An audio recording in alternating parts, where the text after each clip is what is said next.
व्यासदेव ऋषींनी महाभारत लिहिलं, भागवत लिहिलं, अशा अनेक ग्रंथ लिहिले. आणि याच व्यासदेव ऋषींचे पुत्र म्हणजे शुकाचार्य. आणि हे शुकाचार्य आपल्या मातेच्या गर्भामध्ये 12 वर्ष राहिले होते. 12 वर्ष. आणि याचीच रहस्यमय माहिती आज आपण ऐकणार आहोत. एवढंच नाही तर अखंड विश्वाचं मालक ज्यांना म्हटलं जातं ते म्हणजे भगवान शिवशंकर.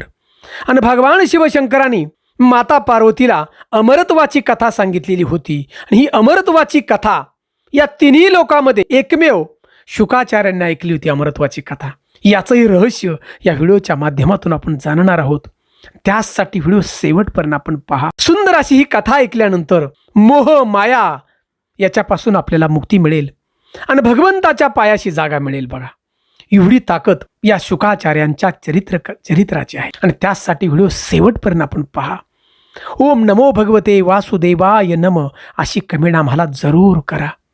चला मित्रांनो, वेळ न दौडता सुंदर अशी कथा आपण ऐकूया. तर मित्रांनो, व्यासदेव आणि त्यांची पत्नी वितिका. तर व्यासदेव हे बद्रिका आश्रमामध्ये काही काळ राहत होते. आणि याच्यानंतर पुढे बद्रिका आश्रमाच्याच पुढे व्याशी नावाचे एक ठिकाण आहे. व्याशी शम्य प्राशन नावाचा आश्रम आहे. आणि त्या ठिकाणी व्यासदेव आणि त्यांची पत्नी वितिका यांचं वास्तव्य होतं. व्यासदेवांनी अनेक ग्रंथांची रचना केली. याचं वर्णन त्यांच्या चरित्रामध्ये आपल्याला पाहावयास मिळतं. आणि मित्रांनो, याच ठिकाणावरती शुकदेवांचं प्राकटीकरण झालं होतं. कसं प्राकटीकरण झालं ते सुंदर अशी त्याची कथा आपण जाणून घेऊया. तर मित्रांनो, शुकदेव महाराज गोलोकधामात मूळ राहत होते. एका पोपटाच्या रूपात राहत होते. भगवती राधाराणी गोलोकामध्ये राहते. या गोलोकधामामध्ये भगवंताच्या 2 पत्नी आहेत, राधा आणि विरजा. इथे राधाराणी भगवंताची पटराणी आहे. आणि या राधाराणीच्या हातावरती एक पोपट बसलेला आहे. कायमचा पोपटा होता त्या ठिकाणी. आणि त्या पोपटाला शुक असं म्हणतात, म्हणजेच शुकाचार्य महाराज. आणि एके दिवशी भगवती राधाराणीनं या शुकाला म्हणजेच पोपटाला सांगितलं की तू आता भगवंताचं गुणगान गाण्यासाठी तुला मृत्यू लोकामध्ये जावं लागेल. आता हे मातेचे शब्द ऐकून त्या ठिकाणी तो पोपट म्हणाला, माता, मला तुमच्या पायापासून दूर व्हायचं नाही. मला या ठिकाणी फक्त राधाराणी राधाराणी म्हणतच राहायचे. आता याच्यानंतर राधाराणीनं त्या पोपटाला म्हणजे शुकाला त्या ठिकाणी समजवलं, अरे बाबा, तुला मृत्यू लोकात जावंच लागेल आणि भगवान श्रीकृष्णांचं त्या ठिकाणी नामस्मरण करावं लागेल आणि त्यांच्या नामाची जी माहिती आहे या मृत्यू लोकामध्ये पोचवावी लागेल. ह्या शुकानं म्हणजे पोपटानं ऐकलं मातेचं बोलणं. आणि मातेच्या आदेशाप्रमाणे शुकाचार्य म्हणजेच हा पोपट हिमालयाच्या पर्वतावरती येऊन पोचला. बघा, या मृत्यू लोकामध्ये सगळं हे विधीचं विधान, घटना कशा घडतात ते पहा. आणि कैलासावरती एक अशी घटना घडली की कैलासावरती ज्या ठिकाणी पार्वती माता आहेत, ब्रह्मपुत्र नारद मुनी त्या ठिकाणी आले. आता नारद मुनी म्हणजे विधीचं विधान कसं करायचं पुरं याचं माध्यम आहे. बघा, नारद मुनी त्या ठिकाणी आल्याने माता पार्वतीला सांगू लागले, हे माता, भगवान शिवशंकर तुम्हाला सगळं सांगतात का हो रहस्य त्यांचं?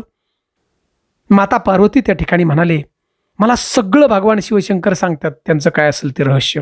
आता हे ऐकल्यानंतर नारद मुनी म्हणाले की देवादेव महादेवांच्या गळ्यामध्ये असणारी मुंडमाळा काय होती, का घालतात मुंडमाळा, हे तुम्हाला सांगितले का त्यांनी? माता पार्वती त्या ठिकाणी म्हणाले, सगळं सांगतात, परंतु ही मुंडमाळा गळ्यात का आहे, हे राक्षसांची मुंडक्याची माळ, हे मात्र मला सांगितलं नाही. आता मी त्यांना आल्यावर स्वामींना विचारणारच. आता नारद मुनींचं काम झालं. बघा, हे सांगितलं म्हणजे हे सगळं काम त्यांचं झालं. नारद मुनी निघून गेले. महादेव त्या ठिकाणी आले आणि आल्याबरोबर माता पार्वतीनं त्या ठिकाणी विचारलं, स्वामी, सगळं तुमचं रहस्य तुम्ही मला सांगता, परंतु तुमच्या गळ्यामध्ये असणारी मुंडक्याची माळ तुम्ही का घालता हे मला सांगितलं नाही. आणि महादेवांनी त्या ठिकाणी सांगावया चालू केलं, देवी, प्रत्येक युगामध्ये तू जन्म घेतेस अखंड विश्वाच्या कल्याणासाठी आणि त्यावेळी अनेक राक्षसांचा तू वध करतेस आणि त्या राक्षसांची जी मुंडकं आहे ती मग मी गळ्यात घालतोय त्याची माळ तयार करून. परंतु भगवंत सांगू लागले त्या ठिकाणी महादेव की प्रत्येक युगामध्ये जन्म हा तुला घ्यावाचा लागतोय. तुम्ही पाहिलं असेल, सगळ्यांनी ऐकलं असेल की माता पार्वती म्हणजे सती. बघा, अनेक वेळा जन्म घ्यावा लागलाय. लक्षात घ्या, जन्म मृत्यूचं हे चक्र हे चालू असतं. प्रत्येक युगानंतर त्यांना जन्म घ्यावा लागतोय. परंतु महादेव या ठिकाणी सांगतात, फक्त एकमेव मी असा आहे की मला जन्मही नाही आणि मृत्यू नाही. मी अमरत्व आहे माझ्याकडं आणि म्हणून मी कायमचा आहे. आता माता या ठिकाणी सांगू लागली की भगवंता, मला जन्म घ्यायला लागतोय, मग मला अमरत्व का प्राप्त होत नाही? अमरत्वाचं असं रहस्य काय आहे? आणि त्यावेळी महादेव सांगू लागले, मी तुला अमरत्वाची कथा सांगतो, त्यावेळी तुला हे रहस्य समजेल. परंतु ही अमरत्वाची कथा सांगण्यासाठी निर्जन अशी गुफा पाहिजे, कुणीही कथा ऐकली नाही पाहिजे, नाहीतर निसर्गाचा सगळा खेळ होईल. आणि अमरत्वाची कथा सांगण्यासाठी प्रत्यक्षात देवादेव महादेव आणि माता पार्वती या मृत्यू लोकामध्ये हिमालय पर्वतामध्ये आले बघा. आणि अशा निर्जन भाग होता, त्या ठिकाणी गुफा होती की त्या ठिकाणी कुणी जाऊ शकत नाही. अशा गुफेमध्ये देवादेव महादेव आणि माता पार्वती बसले बघा. आणि जाताना त्या ठिकाणी आपलं त्रिशूळ, डमरू, नंदी सगळ्यांना खाली सोडलं बघा. तुम्ही अमरनाथला गेला असताल तर त्या ठिकाणी पाहिलं असेल की भगवंताचं डमरू, नंदी, त्रिशूल कुठे रस्त्याने बघा सगळं दिसतं आपल्याला. त्या जागा आजही आहे. आणि अमरनाथच्या या गुफेमध्ये भगवान महादेव अमरत्वाची कथा माता पार्वतीला त्या ठिकाणी सांगू लागले. आणि ही कथा सांगण्याच्या अगोदर ही शुकाचार्य म्हणजेच हा पोपट या गुफेमध्ये आधीच येऊन एका पक्षाच्या अंड्यामध्ये बसला होता बघा. देवादेव महादेव सुंदर अशी अमरत्वाची कथा सांगू लागले आणि माता पार्वती त्या ठिकाणी होकार देत होती. ही कथा ऐकताना बराचसा वेळ निघून गेला आणि माता पार्वतीला त्या ठिकाणी झोप आली. देवादेव महादेव तर अमरत्वाची कथा सांगत होते, परंतु होकार देण्याचं काम त्या ठिकाणी या अंड्यामधील तो पोपट करत होता. त्यामुळं महादेवांना काय समजत नव्हतं. होकार हा हा हा तो पोपट करत होता. आणि शेवटी महादेवांना शंका आली की हा होकार पार्वती देवीचा नाही. महादेवांनी पाहिलं तर पार्वती माता झोपलेली. महादेवांना क्रोध आला की आता ही अमरत्वाची कथा जर कोणी ऐकली असेल तर या पृथ्वी तलावरती काय घडल, म्हणजेच विधीचं विधान कसं खरं ठरणार, जन्म आणि मृत्यू याचा प्रश्न निर्माण होईल. महादेवांनी पाहिलं ते अंड समोर होतं आणि त्या अंड्यातून होकार येत होता. हे समजलं महादेवांना. आता महादेवांना समजल्याबरोबर महादेवांनी आपला त्रिशूल त्या अंड्याकडं मारला. त्याच वेळेस क्षणार्धात त्या अंड्यातून तो पोपट म्हणजे शुकाचार्य बाहेर पडले त्या गुफेमधून. आणि अमरत्वाची कथा या पोपटानं ऐकली. याला मारण्यासाठी महादेवांनी आपला त्रिशूल सोडला. कारण अमरत्वाची कथा जर ऐकली तर फार मोठा अनर्थ घडल हे महादेवांना माहीत होतं. आणि हा त्रिशूल त्या ठिकाणी त्या पोपटाच्या पाठीमागं लागला आणि पोपट पुढं. असं करता करता या त्रिशूलाच्या भीतीनं हा जो पोपट आहे म्हणजे शुकाचार्य, शम्य प्राशन नावाचा जो आश्रम आहे त्या आश्रमाच्या जवळ आला हा पोपट. आणि त्या ठिकाणी व्यासदेव ऋषी आणि त्यांची पत्नी वितिका राहत होते. आणि ही जी पत्नी वितिका आहे त्या ठिकाणी तिला जांभळे आली आणि त्याच क्षणार्धात हा पोपट म्हणजे शुकाचार्य वितिका मातेच्या गर्भामध्ये गेला बघा. सूक्ष्म रूपामध्ये हा पोपट गेला. आणि थोड्या दिवसात समजलं की माता वितिका गर्भवती आहे. व्यासदेवांना गगनात मावेना असा आनंद झाला की आता आपला पुत्र होणार. बऱ्याच दिवसाचा काळ निघून चाललेला होता. 9 महिन्याचा काळ गेला थोडा थोडा थोडा. परंतु 9 महिने झाले प्रसूती होत नाही आपल्या पत्नीची. व्यासदेवांनाही काळजी वाटू लागली. लक्षात घ्या, व्यासदेवांचा फार मोठा अधिकार भक्तीचा, तपश्चर्या फार मोठी, देवही त्यांना भेटायला येत होते. परंतु व्यासदेव त्या ठिकाणी पत्नीला आपल्या म्हणाले, तू काही घाबरू नकोस, प्रसूती होणार, सुंदर असा आपल्याला बालक होणार. असं करता करता बघा 12 वर्षाचा काळ पुरा व्हायला आला. आता 12 वर्षाचा काळ पुरा व्हायला आल्यानंतर त्या ठिकाणी त्यांची जी पत्नी वितिका तिला काळजी वाटू लागले आणि आपल्या पतीला म्हणजे व्यासदेवांना म्हणाले, स्वामी अहो 12 वर्षाचा काळ पुरा होत आलेला आहे आणि तरीसुद्धा माझी प्रसूती होत नाही, काय नक्की आहे काय? आणि त्यावेळी व्यासदेवांनी आपल्या योग बलानं, आपल्या तपश्चर्यानं भगवान श्रीकृष्णांचं नामस्मरण त्या ठिकाणी केल्यानं भगवंतालाच बोलावलं या पृथ्वीवरती. भगवान श्रीकृष्ण त्या ठिकाणी व्यासदेवांना भेटण्यासाठी आले. एवढा मोठा अधिकार. भगवान श्रीकृष्णांना त्या ठिकाणी म्हणाले, देवा अहो माझी पत्नी गर्भवती आहे. भगवान श्रीकृष्ण म्हणले, आनंद आहे. अहो देवा गर्भवती आहे परंतु 12 वर्ष झालं प्रसूती होत नाही, बाळच बाहेर आहे ना. 12 वर्ष झालं, काय नक्की रहस्य? अखंड विश्वाचा मालक त्यांना सगळी ही लीला माहिती हो. म्हणली तुम्ही काळजी करू नका, काय मी पाहतो काय आहे ती. भगवान श्रीकृष्णांनी सूक्ष्म रूप घेतलं, अतिशय सूक्ष्म रूप. माता वितिकेच्या गर्भामध्ये भगवंत गेले आणि पाहिलं तर काय, हे शुकाचार्य त्या ठिकाणी.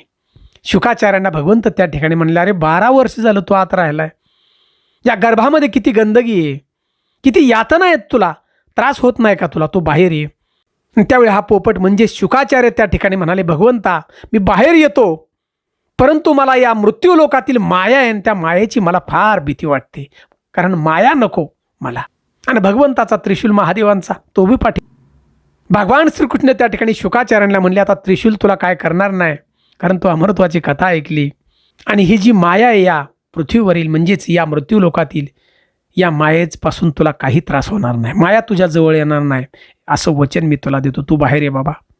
भगवंत बाहेर आले सूक्ष्म रूपातून आणि काही क्षणार्धात वितिका मातेची त्या ठिकाणी बघा प्रसूती झाली, सुंदर असं बालक झालं. परंतु बालक झाल्यानंतर काही क्षणार्धात हे बालक 12 वर्षाचं मोठं झालं बघा. का आता अंगावर काही कपडे नाही काय नाही, 12 वर्षाचं दिगंबर स्वरूप ते. आणि काही क्षणार्धात पुढं बघा हे बालक पळून गेलं. म्हणजे शुकाचार्य घरात थांबलेच नाही, जोरात पळत सुटले हिमालयाच्या दिशेने. नदीवरती काही स्त्रिया त्या ठिकाणी स्नान करत होत्या. स्त्रियांना पाहिलं या बालकाला, तरी सुद्धा त्या स्त्रिया लज्जित झाल्या नाही बघा. 12 वर्षाचं बालक होतं, पुढं पळून निघून गेलं. आणि या बालकाला पकडण्यासाठी पाठीमागं व्यासदेव ऋषी वयोवृद्ध मागे पळत होते. आता व्यासदेव ऋषी नदीच्या जवळ आल्यानंतर त्या ठिकाणच्या स्त्रिया लज्जित झाल्या.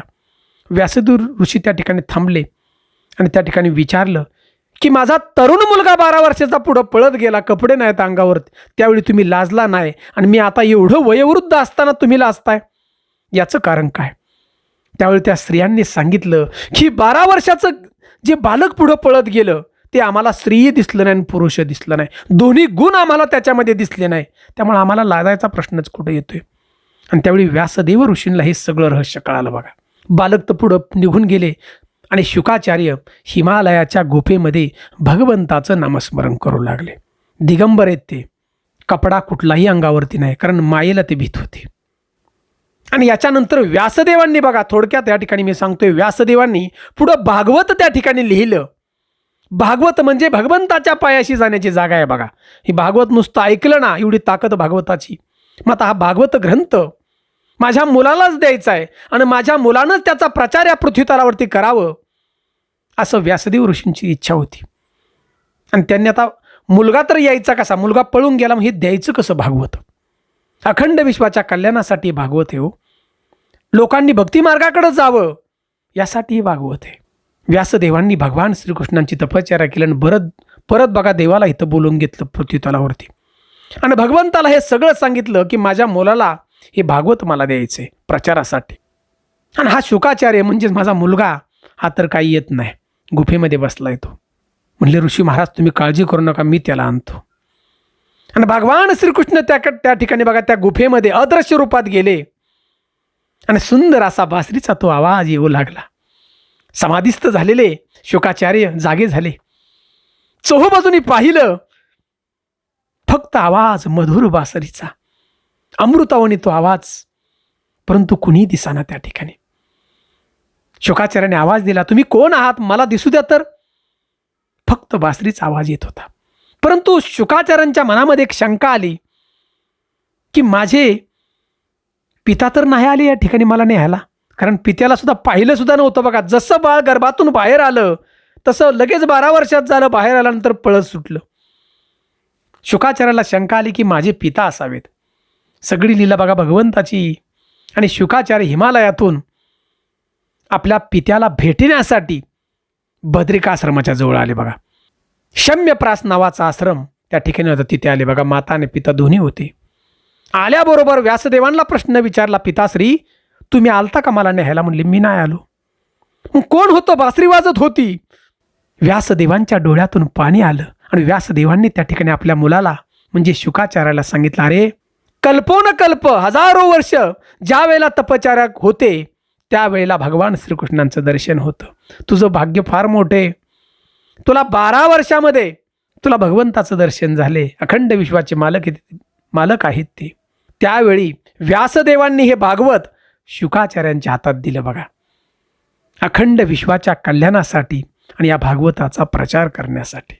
हे शुकदेव महाराज म्हणजे दिगंबर आहेत आणि ब्रह्मचारी आहेत. आणि पुढे याच्यानंतर शुकदेव महाराजांनी हे जी भागवत कथा आहे ते पांडवांचे वंशज परीक्षित राजाला सांगितली बघा.